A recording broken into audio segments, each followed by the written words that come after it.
वो आज भी रोज़ शाम को मेरे स्टॉप पर जाते हैं और मेरा वेट करते हैं, जहाँ से मैं और वो रोज़ शाम को एक साथ घर जाते थे।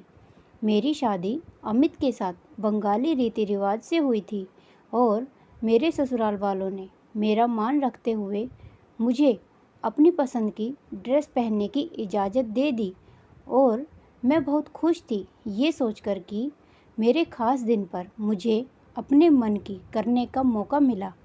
मैंने भी उनके हर रीति रिवाज को सर आँखों पर लिया और डोली पहुँचते ही सारे रीति रिवाज अच्छे से निभाए। एक दिन मैं अपने मायके गई हुई थी तो देखा कि पापा दिन पर दिन कमज़ोर होते जा रहे हैं और कुछ सोच में डूबे रहते हैं।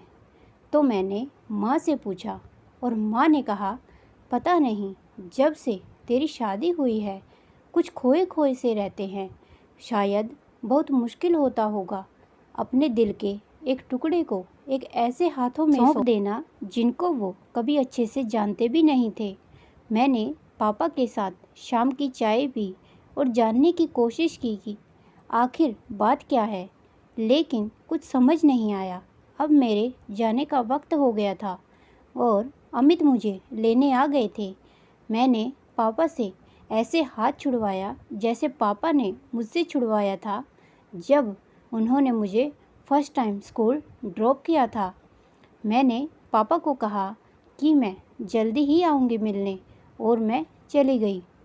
कुछ दिन बाद मेरे चाचा का मेरा हालचाल लेने के लिए फ़ोन आया तो उन्होंने मुझे बताया कि मेरे पापा अभी तक ये एक्सेप्ट नहीं कर पाए हैं कि मैं अब पराई हो गई हूँ और उनके साथ नहीं रहती।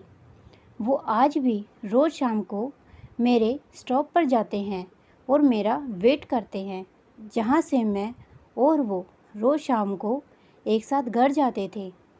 जब मेरी बस मुझे वहाँ उतारती थी, ये सुनते ही मुझे समझ आ गया कि वो ऐसे क्यों हो गए हैं। मैं अपने आँखों से आंसू पोंछती हुई बालकनी में जाकर बारिश को देखने लगी और सोचने लगी कि भले ही बेटों को कह दिया जाए कि बहू के आने के बाद तुम पराए हो गए हो, लेकिन कड़वा सच ये है कि बेटी का तो शादी के बाद हकदार ही बदल जाता है और उस बाप के पास रह जाती हैं बस यादें, कुछ खट्टी कुछ मीठी सी।